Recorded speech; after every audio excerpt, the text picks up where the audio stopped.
কি বলে না বলে, বাট আমি আমার জীবনে আমার সবচেয়ে বড় অ্যাচিভমেন্ট ছিল কারিনার মতো মানুষকে পাওয়া। আমি আর কিছু বলতে পারবো না।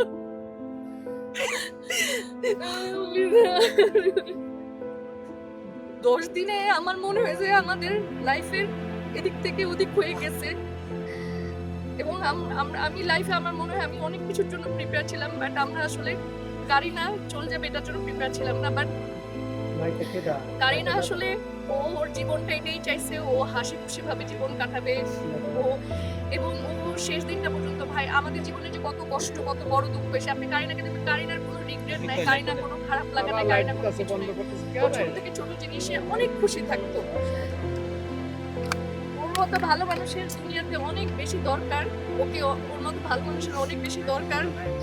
এটাই আফসোস যে যারা ওকে চিনতে পারে নাই, it's their bad luck they didn't get to know her because she's one of the best human beings I've ever been.